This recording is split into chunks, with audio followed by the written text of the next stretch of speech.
My husband's family blamed me for his affair, until they found his secret phone. I was accused, humiliated, and pushed to the edge until a hidden device revealed my husband's dark secret. A deadly family conspiracy, and the shocking truth that could either save him or destroy us both. My name is Alice, and I'm sitting in my mother-in-law's perfect ice-cold living room, being systematically dismantled. The Stratton home has always looked like it belonged in a magazine. Crystal vases, silent clocks, the faint smell of lemon polish. But right now, it feels like a courtroom. Catherine Stratton, my mother-in-law, sits in her throne-like armchair, legs crossed, pearls glinting in the afternoon light like teeth. On her right, Julia, Will's sister, stares at me with that practiced expression of pity that hides her delight.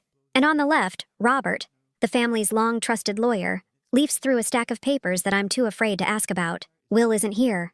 He hasn't been home in 3 days. And they've decided that the missing pieces of his story must somehow be my fault. Alice, Catherine begins, her voice syrupy but sharp. We know Will is gone, and we know it's because he finally caught you. My breath catches. Caught me? I manage to whisper. I caught him. Julia laughs. That dry, elegant sound she reserves for people she considers beneath her. Please, she says, flicking her hair. We saw the hotel receipts. The new clothes.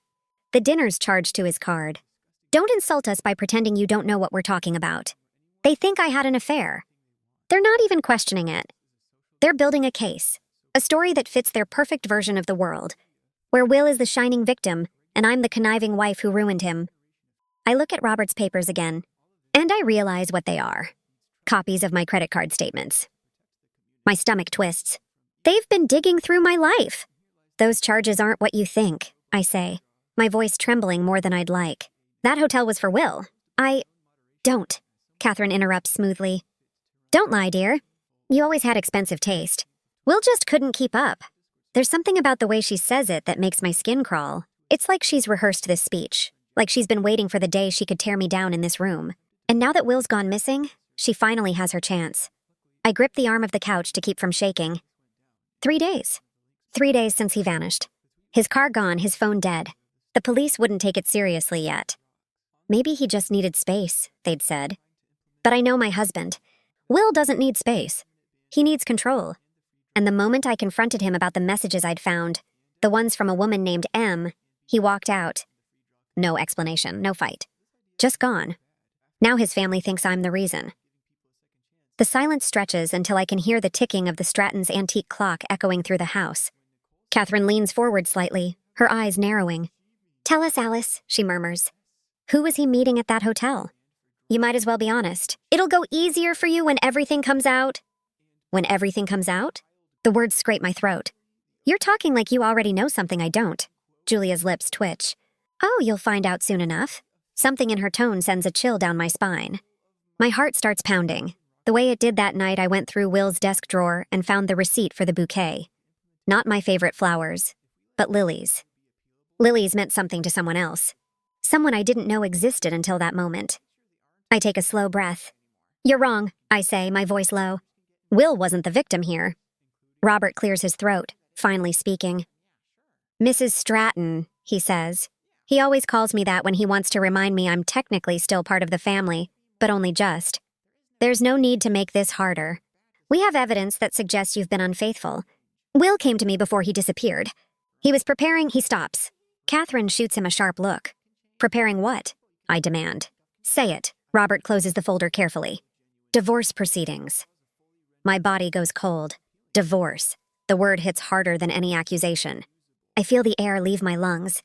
But then I think back to that night again. The phone I found under his car seat. Not his usual phone, but an old one, half dead, with a string of messages from someone saved only as M. I remember the photos. Blurred, intimate, private. And I remember the last message he sent. She's starting to suspect. We'll have to be careful. I didn't tell anyone about that phone. Not yet. Not even the police. Because part of me wanted to find out the truth first. Who M really was. What Will was hiding. And why a man so obsessed with his perfect image would risk everything for a secret like that. And now, as Catherine's perfectly manicured hand slides a glass of water toward me like a peace offering, I see the glint of triumph in her eyes. She doesn't want the truth. She wants control, just like her son. I force myself to smile, just barely. If Will was planning a divorce, I say softly, Then he would have told me. Or maybe he didn't have time before he disappeared. Catherine's smile falters for the first time. Just a flicker, but I see it. Julia frowns. What are you implying? I'm not implying anything, I reply, leaning forward. But it's strange, isn't it? That the man who was supposedly heartbroken enough to leave his wife just vanished without a trace. No goodbye, no note, not even his watch. You've seen how he is. Always leaves a mark, always wants attention. Doesn't this feel a little too quiet for Will? The room goes still. For the first time, I can see doubt flicker behind Julia's glare. Robert looks down at his folder, uncomfortable. Catherine, though, she keeps her gaze locked on me, unblinking. Then, almost casually, she says, "You're right, dear." It is strange, but there's something in her voice, a shadow of something darker, like she knows more than she's letting on. I glance around the room, the family portraits lining the walls, Will as a boy, smiling between his parents. The golden sun, the perfect air, and suddenly I realize this isn't just about blame. It's about protecting their legacy. And if I'm right, then Will's disappearance is only the beginning. Let me back up. Marrying Will Stratton was like marrying a dynasty, or more accurately, being absorbed by one. The Strattons are old Boston money. Their last name sits on marble buildings, law firm plaques, and engraved plaques at every gala. Their wealth isn't loud. It's silent, generational, untouchable. And when Will brought me home for the first time, I knew instantly that I didn't belong. I was an art curator, modest apartment, thrift store blazers, friends who argued about color theory over cheap wine. My world was messy, real, alive. Theirs was cold and perfect, all muted tones and rigid smiles. Catherine Stratton, the matriarch, sized me up that first evening like I was a counterfeit painting pretending to be a masterpiece. Julia, his sister, didn't even hide her disdain. She called me bohemian, like it was a polite way of saying charity case. But Will, God, Will, he made it seem like none of that mattered. He had this way of laughing that made every room a little lighter, like he was in on some private joke no one else could see. He'd take my hand under the table when Catherine started one of her veiled interrogations and whisper, "Just smile, Al. She can't stand that you're happier than her." I believed him. I wanted to believe him. Our marriage wasn't perfect, but it was ours. We had late-night takeout on the kitchen floor, museum dates that turned into walks along the Charles River, arguments about everything from finances to furniture that always ended with us making up in the same quiet way, a brush of hands, a look that said, "We're still us." For a long time, that was enough, until 6 months ago. That was when the nights started getting longer. Will claimed work at Stratton & Coers was under audit. That's what he said the first time he came home at 3 a.m., hair disheveled, shirt half untucked. I remember the way he smelled that night. Not of perfume, not of alcohol, but of something sterile and sharp. A chemical scent I couldn't quite place, like disinfectant or formaldehyde. I didn't ask, not at first. I knew how proud he was of his work, how desperate he'd been to step out of his mother's shadow. But the late nights turned into weekends. The weekends turned into whole weeks when I'd wake up to cold sheets and unanswered texts. When he was home, he wasn't really there. His eyes darted around the room when I spoke. His phone was always face down, his voice always just a little too calm, like he was rehearsing what to say. And then there were the calls. Always from unknown numbers, always answered in another room. I'd catch fragments. "No, not here," or "She can't find out."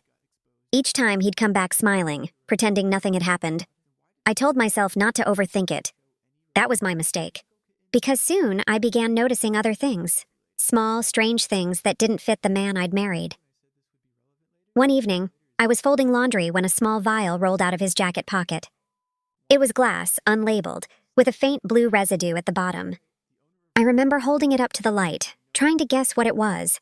He walked in then, saw it, and his face went pale. "Where did you find that?" His voice was sharp, not angry, but afraid. "In your jacket," I said. "What is it?" He snatched it from my hand so fast it startled me.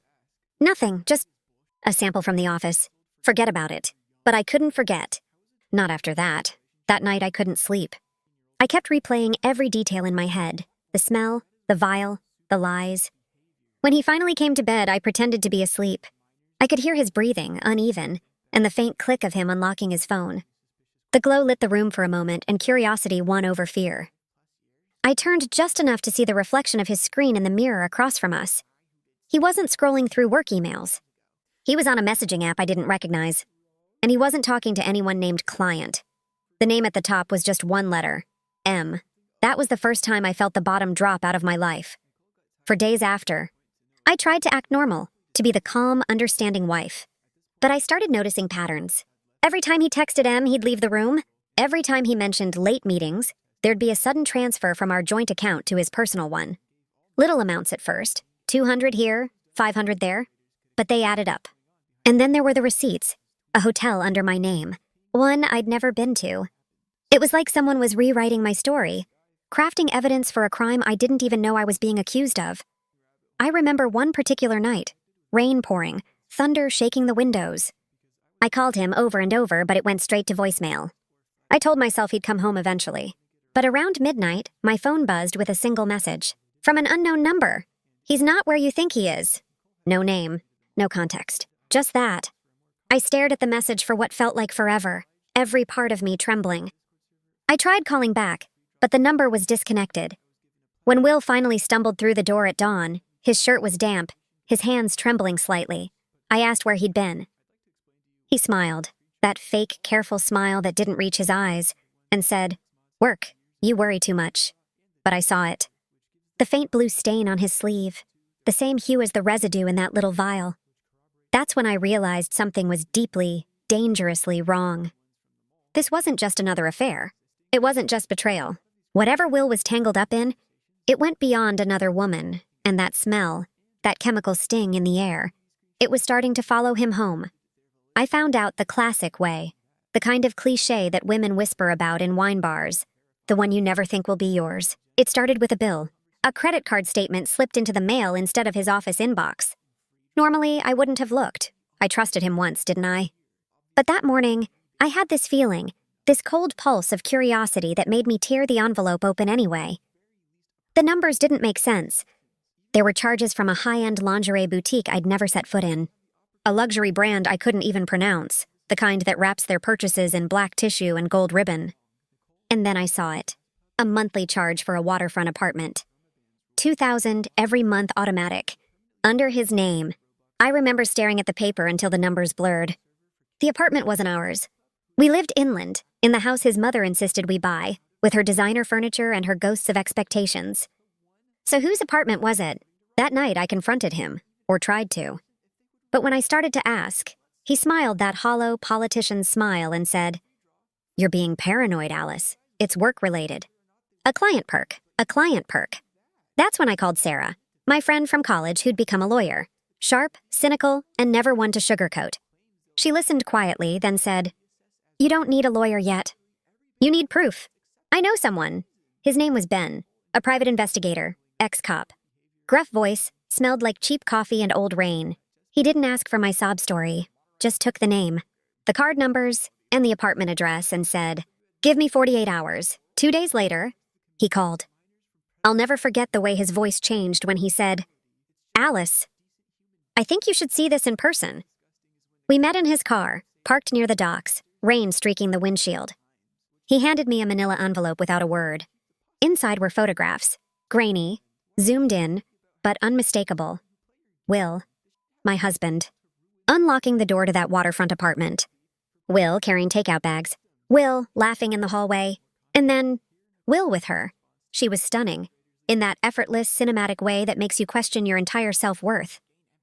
Dark hair cascading down her shoulders, a red coat, delicate hands that seemed to tremble in every shot. But what caught me most wasn't her beauty.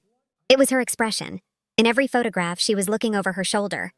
Not lovingly at him, but away, behind her, like she was afraid of being followed.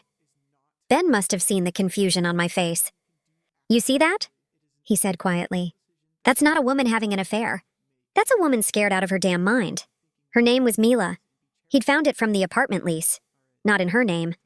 Of course, but in a sublet agreement tucked under a shell company Will was tied to through the family firm. Everything about it was neat, clean, hidden. I remember driving home that night, gripping the steering wheel so tightly my hands went numb. My husband, the golden boy of the Strattons, was renting an apartment for another woman. And yet, something about her eyes in those photos wouldn't leave me. She didn't look like a lover. She looked like a hostage. When I finally confronted Will, he didn't deny it. He didn't even try to. He came home late again, rain dripping from his collar, tie loose. I was waiting in the kitchen, the photos spread across the counter like evidence at a crime scene. He froze when he saw them. "Who is she?" I asked. My voice was shaking, but I didn't care. "How long has this been going on?" He opened his mouth, then closed it again. His face crumpled, not with guilt, but with fear. "It's not what you think, Alice," he said. His voice broke halfway through. "Please, just please let it go. You don't understand. Then make me understand," I shouted. "Tell me why you've been lying to me for months. Tell me why you've been seeing her." He looked at the photos again, his hands trembling, eyes glistening with tears I didn't trust. "If I tell you," he whispered, "you'll be in danger too." Danger. The word felt ridiculous coming out of his mouth. I laughed, a sharp, bitter sound. "Danger from what, Will? From your guilt? From your mother finding out you're not perfect?" But then his phone buzzed on the counter. The screen lit up. One name, Catherine. He stared at it like it was a live wire. "I have to take this," he said quickly, reaching for it. "Don't you dare," I snapped. "We're not done," but he was already answering. His voice dropped to a whisper. "Yes, Mother." "No, she knows." "No, I didn't tell her anything." The way his shoulders tensed told me everything. This wasn't a mother checking in. This was a command. He hung up, his face pale, eyes darting toward the door. "I have to go," he said. "Will?" He didn't look back. He just grabbed his coat, shoved the photos into his pocket, and left. That was 3 days ago. 3 days since I saw him. 3 days since his phone went dark. 3 days since his family suddenly decided I was the one to blame. But there's one thing none of them know. When Will left that night, he didn't take everything. He left behind his car keys, his wallet, and something else, an old black phone. Not his regular one. This one was hidden under the drawer in his study. I found it the next morning, half dead, with just one message still visible on the cracked screen. From Mila. "They know. Please don't come back here." And I swear, as I stared at those words, I felt something deep inside me shift. This wasn't just infidelity. This was something much darker. Something that the Strattons, and whatever Will was tangled in, desperately wanted to keep buried. Which brings me back to the living room. The air feels heavier now, thick with judgment and polished cruelty. This isn't a conversation. It's an ambush. I realize that the moment Robert folds his hands over his lap and says, in that calm courtroom voice, "We're staging a family intervention. Alice." Catherine sits poised in her throne-like armchair, perfectly still except for the faint twitch of satisfaction tugging at her lips. Julia lounges beside her, arms crossed, eyes gleaming like she's finally gotten the show she's been waiting for. The fire crackles quietly behind them, but somehow the room feels cold. Robert continues, "We're not here to punish you. We're here to protect the family assets." He slides a manila folder across the glass coffee table toward me. It lands with a heavy thud, like something final. "Open it," Catherine says softly, as if she's asking me to look at a family photo.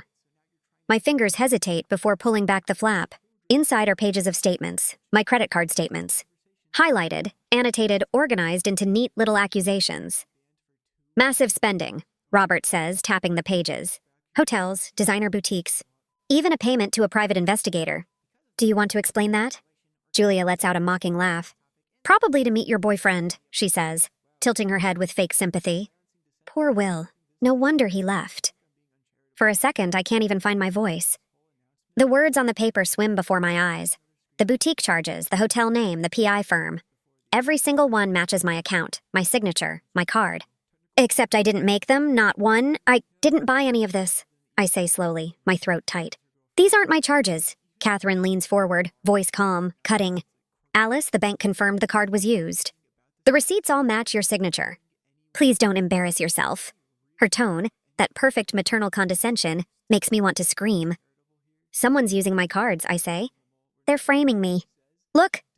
I flip through the pages, desperate. "That hotel? The one on the waterfront? That's the same one where Will's been meeting her." Catherine's expression doesn't change, but Julia smirks. "So you admit there's another woman?" "I admit there's something going on," I snap. "But not what you think." Robert adjusts his glasses, unbothered. "Alice, it's all very simple.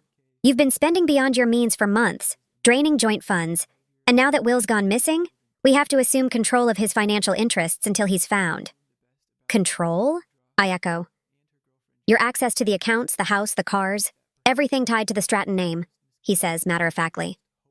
"You'll understand." It's a precaution, and there it is. The real reason they've gathered me here. Not concern.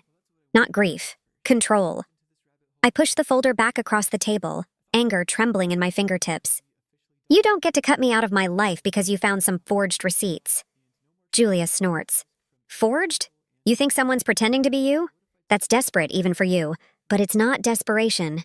It's something worse, realization. The PI, the clothes, the hotel. Every charge I didn't make is a breadcrumb in a story someone's writing about me. And it's working.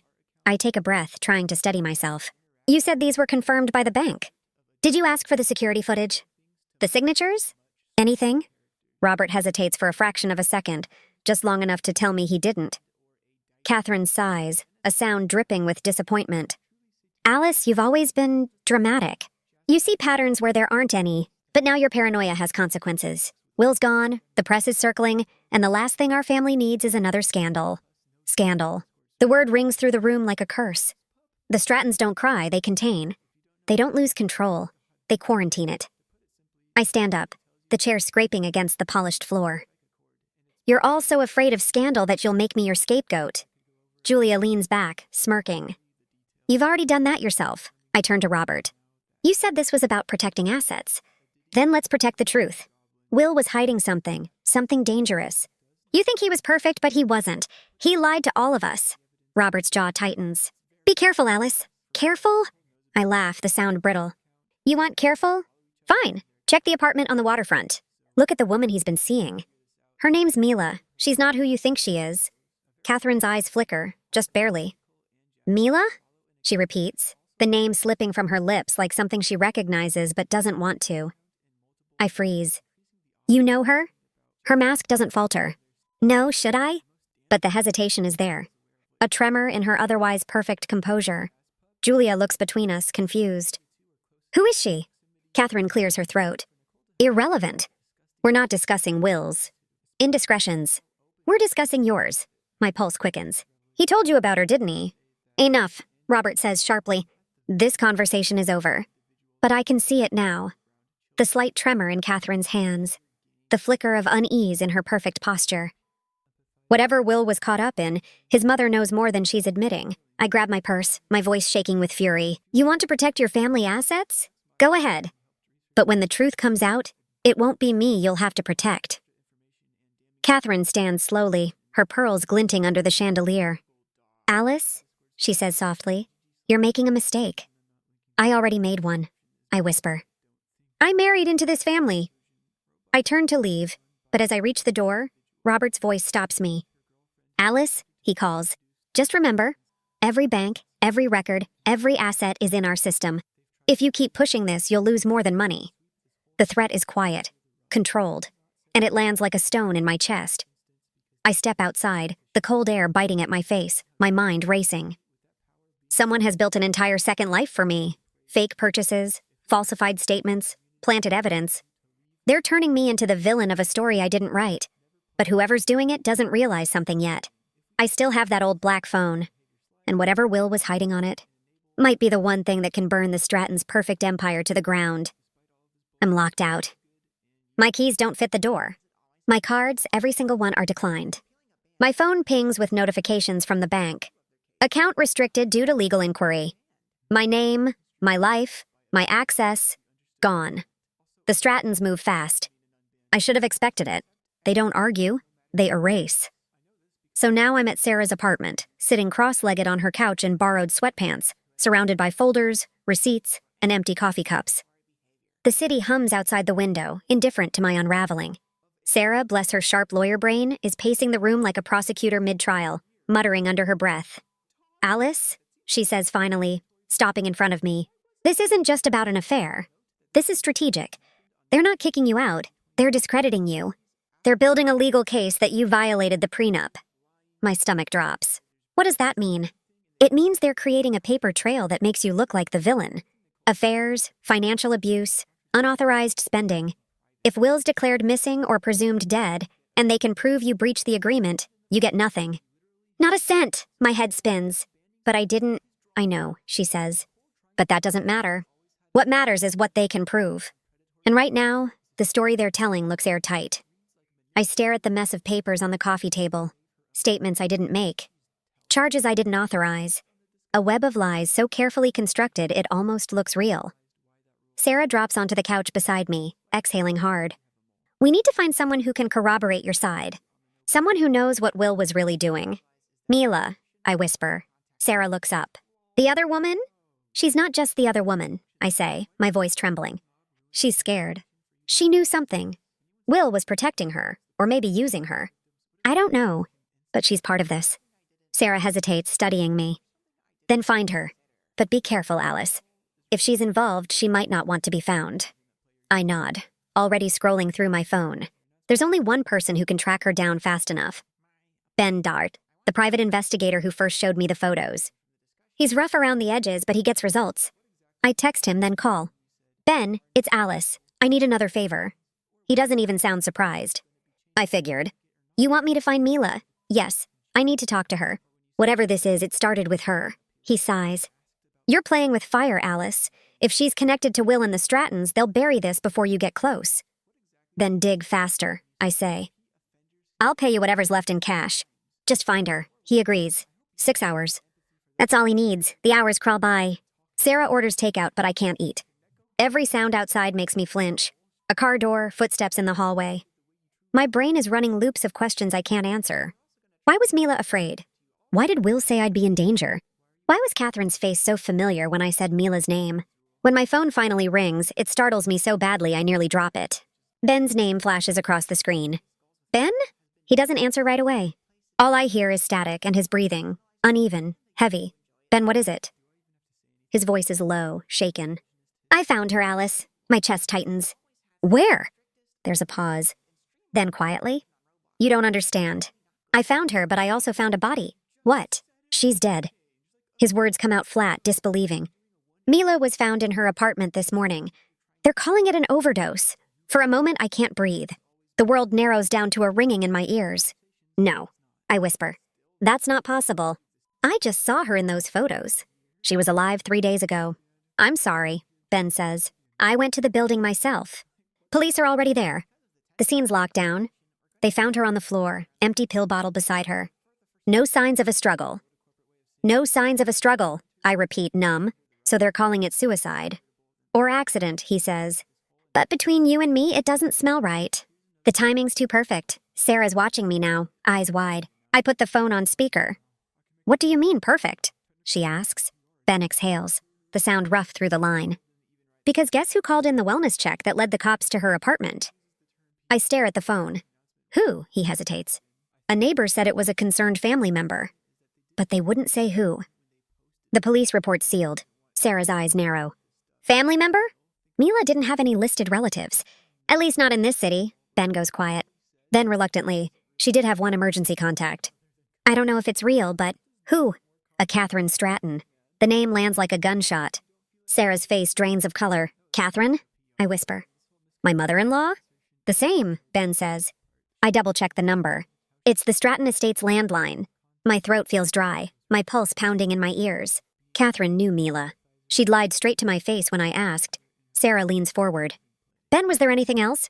Any sign of Will? No, he says quietly. But get this. When the cops ran Mila's prints, they came up clean. No record, no ID, nothing. It's like she didn't exist before 6 months ago. 6 months. The same time Will started staying out all night. The same time everything started to fall apart. My mind is spinning. The Strattons aren't just hiding an affair. They're hiding a person. A person who was erased the moment she stopped being useful. Ben, I say, my voice barely steady. I need everything you can get. Reports, photos, anything. And I need it before they make her disappear again. He hesitates. Alice, whatever this is, it's dangerous. Mila didn't just die. She was silenced. The line clicks dead before I can respond. Sarah turns to me, her face pale. If Mila was connected to Catherine, then this wasn't an affair.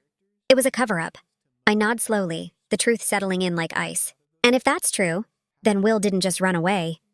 I look toward the window, city lights glinting through the rain. Somewhere out there, someone knows what happened to Mila, and to Will. And if the Strattons think they can lock me out, erase me like her, they're about to find out I'm not that easy to delete. I feel sick. There's this hollow, crawling feeling in my chest that won't go away. Will is missing. Mila. The woman who was supposed to be his mistress is dead. And now, his family is parading me as the villain in some sordid drama. The unstable, cheating, gold-digging wife. The one who broke him. The one who made him disappear. Sarah's pacing again, her hands in her hair. The glow from her laptop screen makes her look ghostly. Alice, she says, stopping abruptly. We are way past divorce. This is a criminal case now. The words hang between us like smoke. I lean forward, staring at the table littered with Ben's photos. Documents, my bank statements, 100 puzzle pieces that still don't fit. Criminal? I whisper. Sarah, I didn't kill anyone. I didn't even... She cuts me off. I know you didn't. But if the Strattons are setting this up, they're not just after your reputation. They're making sure that when this is over, you're the one standing in the crosshairs. Outside, a siren wails somewhere in the distance. Inside, I can hear my heart pounding. I pick up one of the photos, one of the grainy surveillance shots Ben took of Will and Mila outside the apartment. The light from the apartment windows reflects in the glass, making everything look blurred and unreal. But something catches my eye. Look at this, I say suddenly. Sarah leans over my shoulder. There, I whisper, pointing to the faint reflection in the window. Not of Will, not of Mila, but of someone else. A man, standing outside across the street. Watching them, Sarah squints. You think that's Ben's reflection? I shake my head. No, Ben was 2 blocks away when he took these. This guy, he's closer. He's watching them. And Will saw him. Look, his eyes are turned toward the window, not her. Sarah frowns. So, someone was tailing Will, not just you. It hits me all at once. The late nights, the phone calls, the fear in Will's eyes that night I found the vial. He wasn't just cheating. He was being watched. My pulse spikes. I press the photo flat against the table. That smell, I whisper. The one on his clothes. It wasn't perfume, it wasn't antiseptic. It was... I close my eyes, the memory coming back sharp and sour. It was chemical. Like something burnt and artificial. Not a hospital. It smelled like a lab.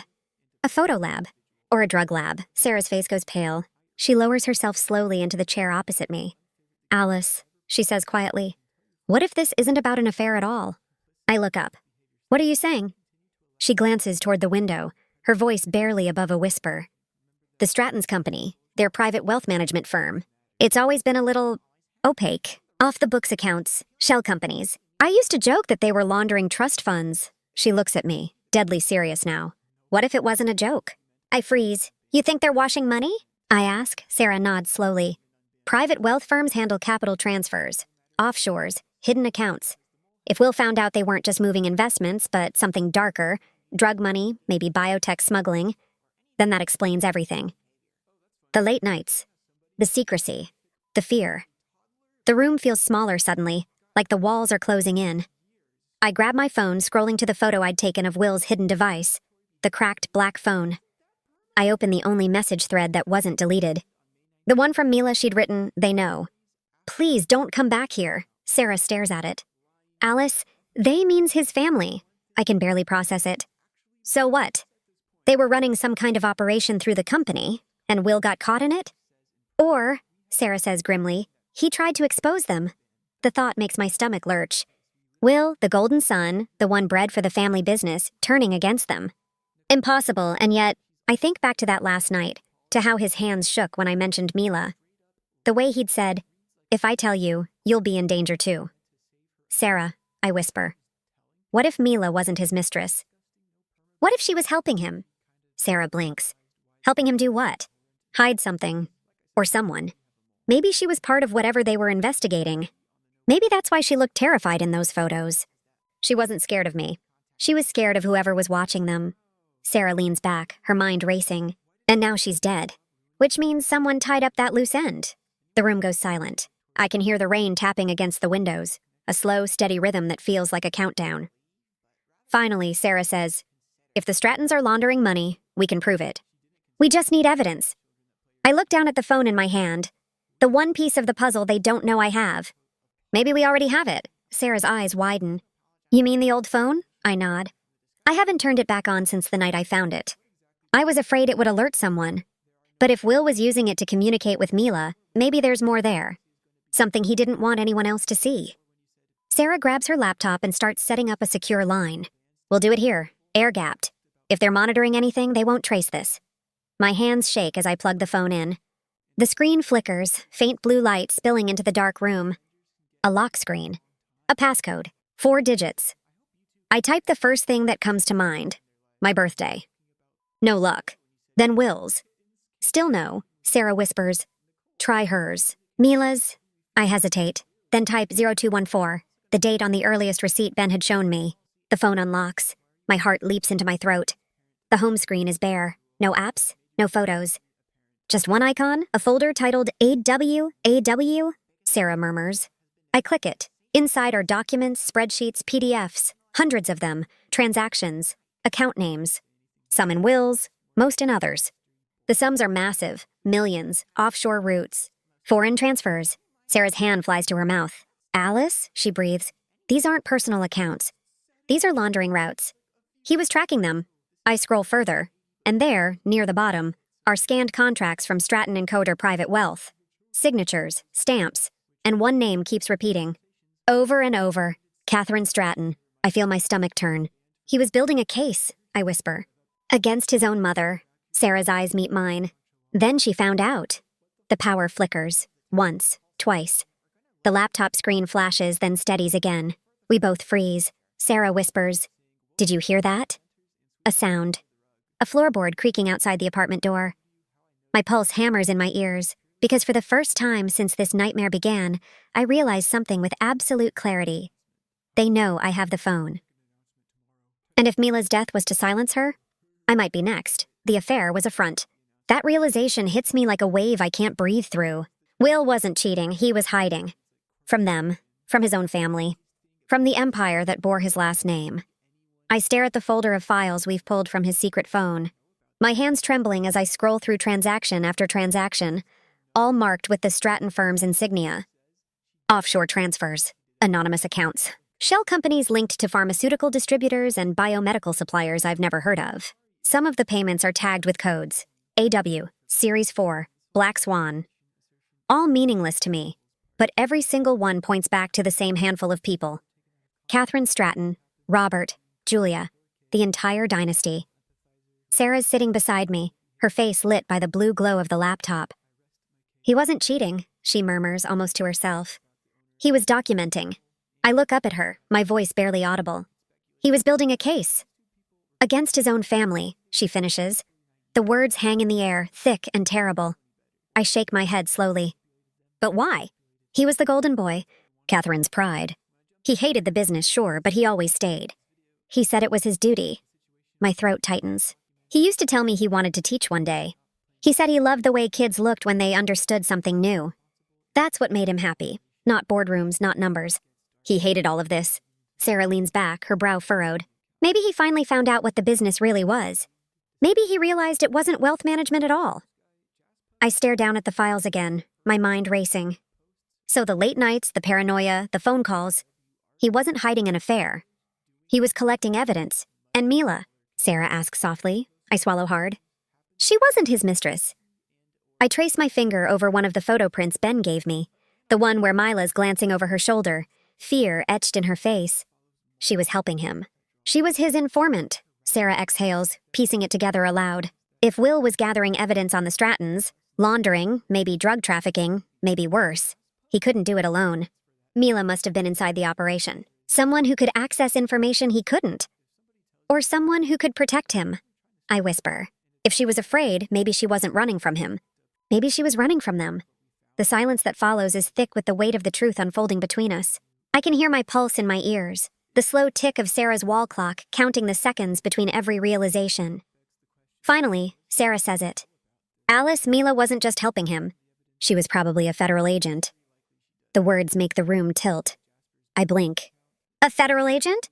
Think about it, Sarah says quickly, flipping through the files on the screen.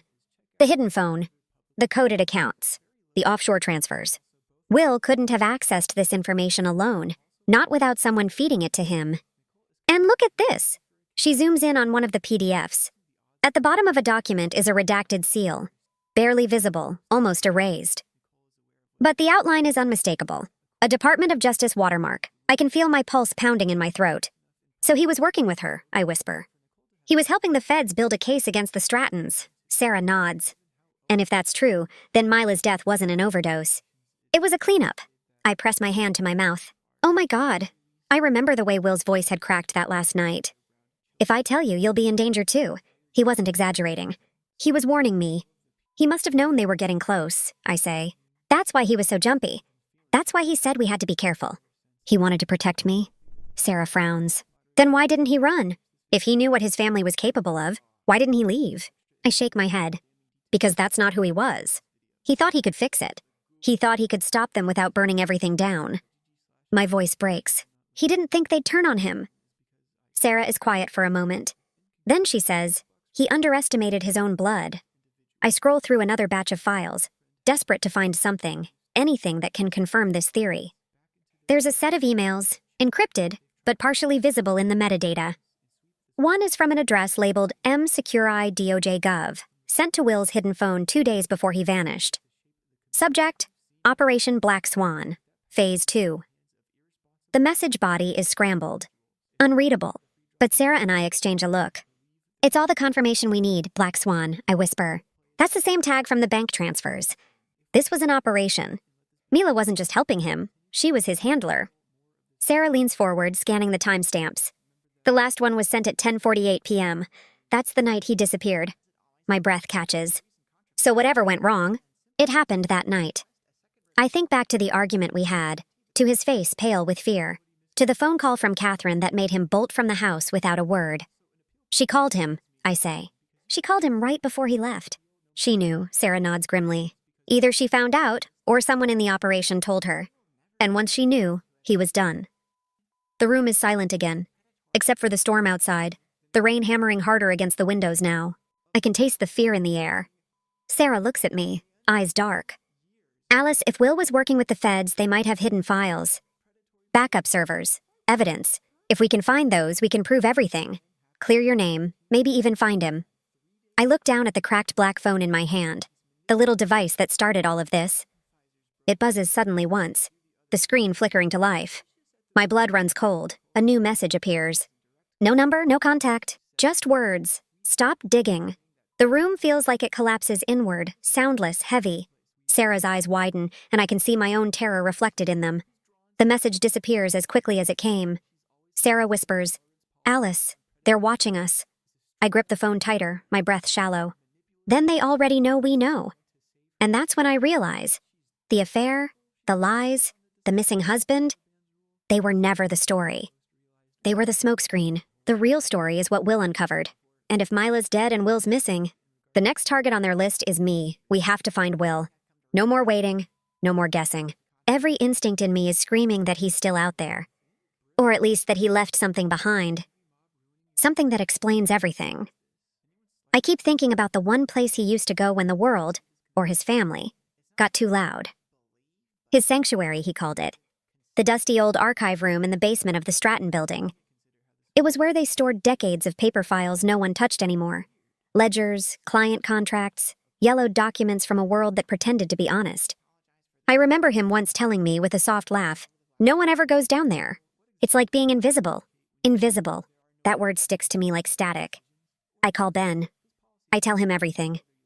The laundering, the files, Mila, the possibility that Will was working with federal agents. There's a long silence on the other end. Finally, he says, Jesus, Alice. You realize what you're asking me to do? I know, I whisper. But I need to get into that building. He hid something there and I can feel it. Ben sighs. I'll meet you at 3. Bring gloves. Don't bring your phone. The city is empty at that hour. Boston's financial district is a maze of glass and silence, the kind that amplifies every sound. Our footsteps, the soft jingle of Ben's lockpicks, the low hum of the security lights above. My heart is thundering so hard I can barely breathe. The Stratton building looms ahead like a monolith. Will always said it was built like a fortress, designed to keep the world out and their secrets in. Ben gets us in through a side entrance used by cleaning staff. The air inside is cold, dry, sterile. My hands shake as I follow him down the stairwell, each step echoing louder than the last. When we reach the basement, the smell hits me first. Dust, metal, and underneath it, faint but familiar, that same sharp, chemical tang I'd smelled on Will's clothes. Ben notices too. What is that? He mutters, covering his mouth. I shake my head. Something they're using down here. Or something they were hiding. We reach the archive room. It's just as I remember. Rows of forgotten filing cabinets, the air thick with disuse. The only light comes from the flickering bulb overhead, stuttering in and out like a dying pulse. Ben sweeps the room with his flashlight. Where would he hide it? I walk to the far corner, to the old desk Will used to sit at when he needed to get away. There's still a coffee mug with his initials, a dried-up pen, a yellowed calendar frozen on a date from 6 months ago. The last time he was here, something about the floor catches my eye. One board, near the leg of the desk, sits uneven, barely perceptible unless you know what to look for. My breath catches. Ben, I whisper. Here. He crouches beside me, prying at the edge with a small crowbar. The board creaks once, then lifts free. Beneath it, tucked in a shallow hollow between the joists, is a small black waterproof box. My hands are trembling when I open it. Inside is a single object, wrapped carefully in a cloth. A phone, another one, a burner. Ben lets out a low whistle. He really liked his secret phones, huh? But I'm not laughing. This one feels heavier, like it's holding the last words of a man who knew he was running out of time. We wipe it off, and I try to power it up. The screen blinks once, then flares to life, locked with a passcode. 4 to 8 letters. No fingerprint. No Face ID. I try his birthday. Nothing. His mother's. His father's. The phone vibrates after the third failed attempt. One more wrong entry and it'll wipe itself clean. Panic seizes my chest. Think, Ben says, scanning the room nervously. What would he use? Something only you'd know? I shake my head. No, something only he would know. And then it hits me. A memory from one of the first real conversations we ever had. Sitting on the floor of our first apartment, surrounded by unpacked boxes. He told me about the dog his mother gave away when he was 7. Buster, he'd said, smiling sadly. She said he was too dirty for the Stratton name, Buster. The only thing in his childhood that was truly his.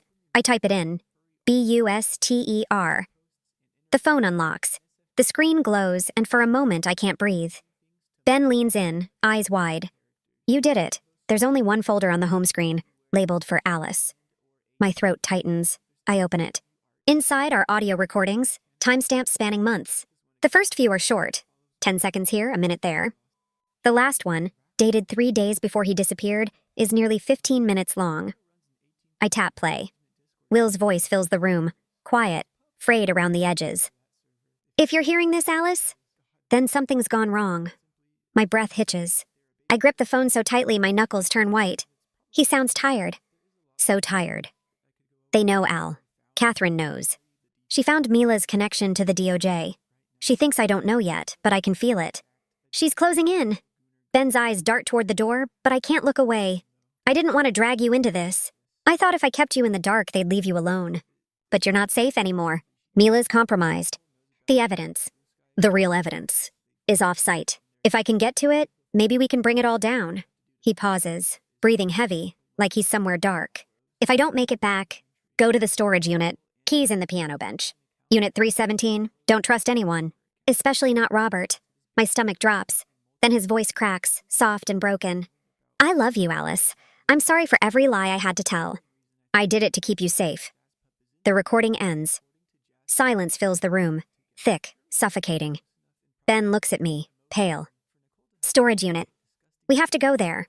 I nod, still shaking, still hearing his voice echo in my head. But then, somewhere down the hall, a door creaks. Ben kills the flashlight. We both freeze.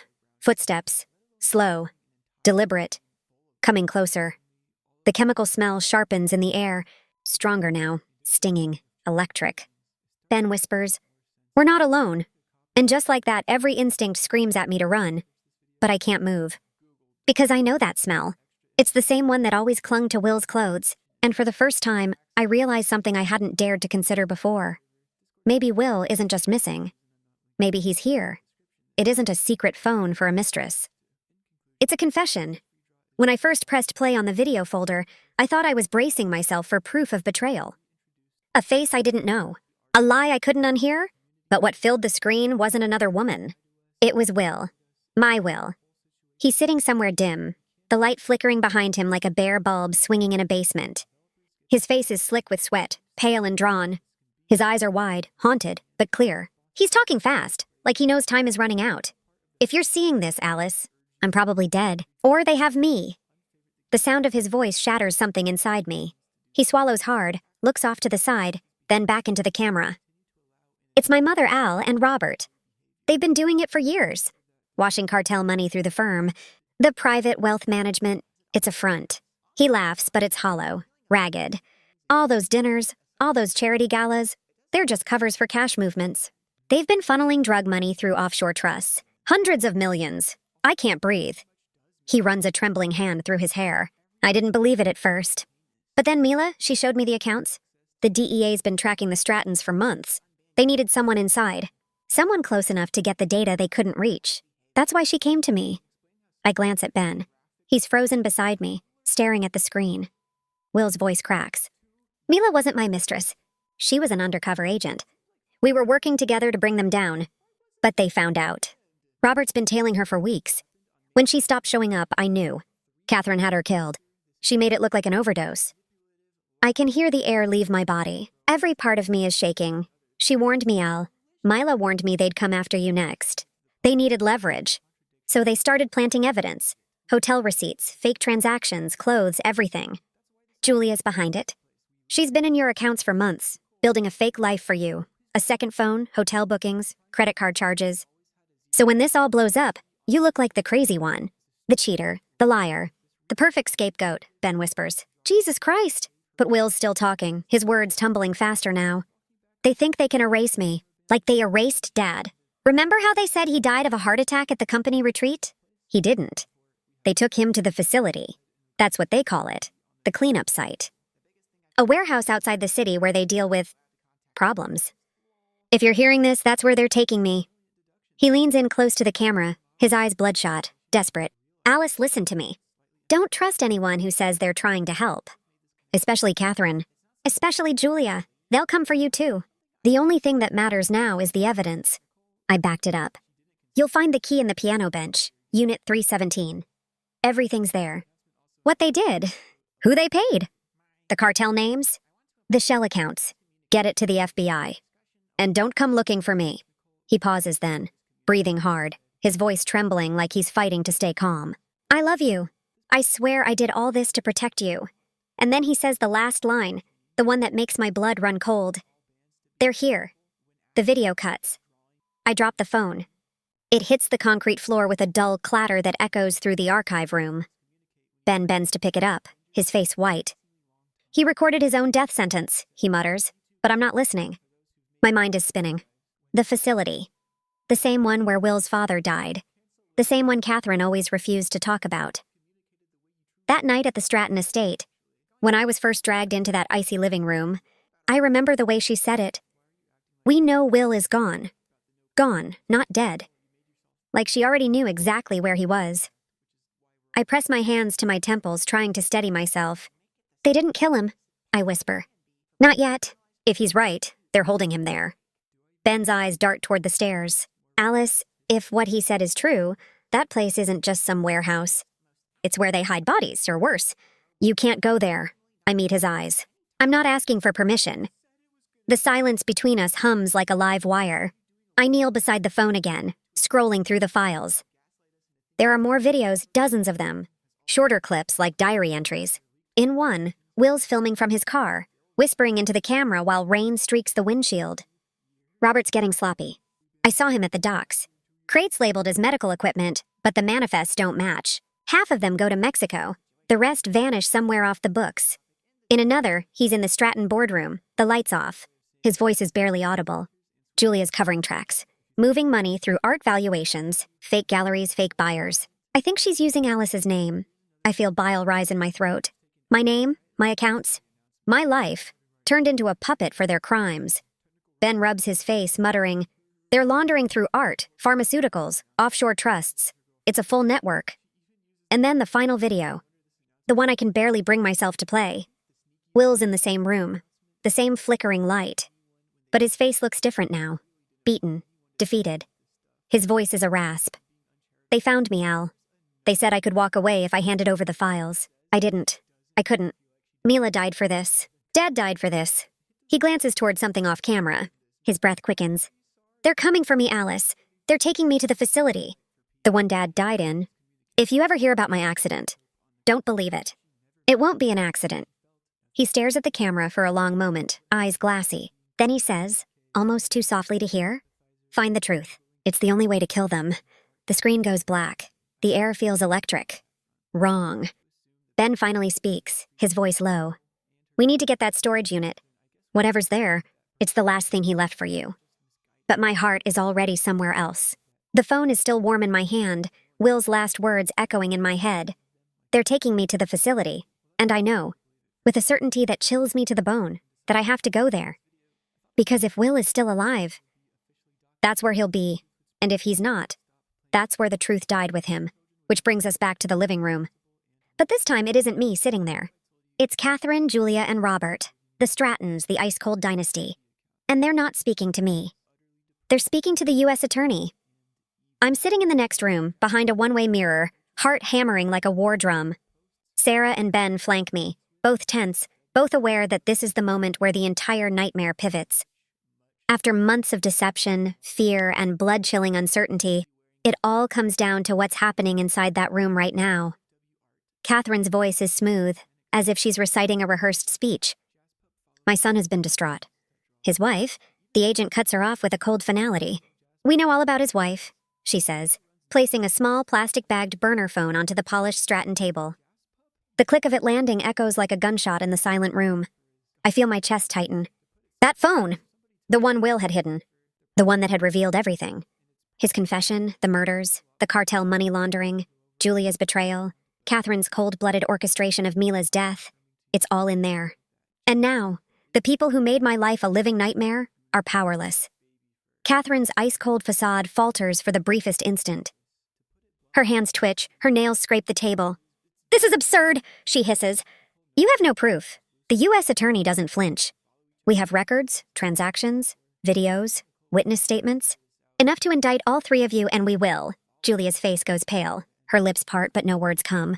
Robert's lawyerly armor collapses under the weight of the evidence. For the first time in decades, the Strattons are silent. I swallow hard, trying to steady myself.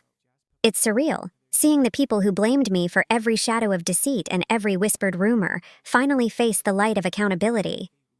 I remember the first living room confrontation. The ice, the blame, the hotel receipts they thought were my downfall. And now, their own lies and crimes have trapped them.